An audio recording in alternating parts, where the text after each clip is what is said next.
Brought to you by ITIL.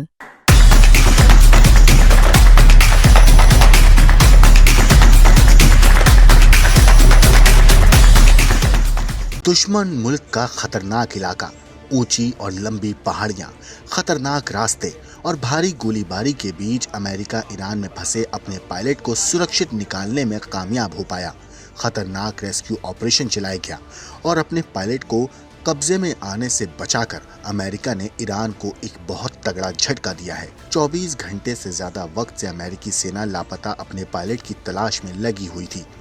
कई जहाजों की तैनाती कर पूरे इलाके को टटोला जा रहा था और आखिरकार अमेरिका अपने इस ऑपरेशन में कामयाब रहा, जिसका ऐलान खुद राष्ट्रपति डोनाल्ड ट्रंप ने किया। दरअसल 3 अप्रैल को अमेरिकी लड़ाकू विमान F-15E ईरानी हमले में टारगेट हुआ था।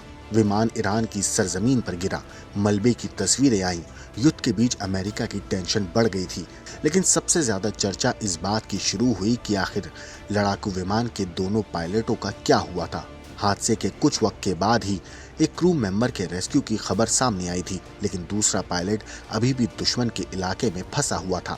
ईरान की तरफ से पायलट को पकड़ने के लिए भी सर्च ऑपरेशन शुरू हो चुका था। अमेरिकी पायलट को पकड़ने वाले को ईरान ने तो इनाम देने का भी ऐलान कर दिया था। कई तस्वीरें ऐसी भी आईं जिसमें लोग ऊंची पहाड़ियों के बीच अमेरिकी पायलट की तलाश करते हुए भी नजर आए थे, मगर इन सब के बीच अमेरिकी सेना ने भी पायलट को बचाने में अपनी पूरी ताकत झोंक दी थी।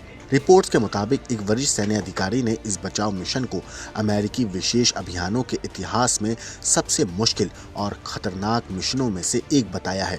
ईरान में गिराए गए F-15E के क्रू सदस्य की तलाश के लिए सैकड़ों स्पेशल फोर्सेस के सैनिकों को लगाया गया था। कई दर्जन अमेरिकी सैन्य विमानों और हेलीकॉप्टरों की तैनाती करा दी गई थी ताकि पायलट को जल्द ही ढूंढा जा सके। अमेरिकी वायुसेना के विमानों ने ईरानी काफिले पर भी हवाई हमले किए ताकि वो बचाए जा रहे पायलट तक आसानी से ना पहुंच पाएं। इस बीच ईरान भी लगातार टोही विमानों को टारगेट कर रहा था। अमेरिकी ब्लैक हॉक हेलीकॉप्टर पे भी सर्च के दौरान हमला हुआ, लेकिन अमेरिका ऐसे हालात के बीच अपने पायलट को ईरानी सेना से बचाने में कामयाब रहा। इस बीच खबर ये भी आई कि ईरानी सरजमीन पर गिरने के बाद से पायलट बचाव टीम से संपर्क के लिए सिग्नल वाले उपकरणों का इस्तेमाल कर रहा था। वहीं हादसे वाली जगह से निकलने के बाद वो एक ऊंची पहाड़ी पर छिप गया था ताकि किसी को उसकी खबर ना लग पाए। इस बीच जानकारी ये भी पता चली कि जिस जगह अमेरिकी विमान गिरा था वहां ईरानी सरकार का विरोध होता रहा है।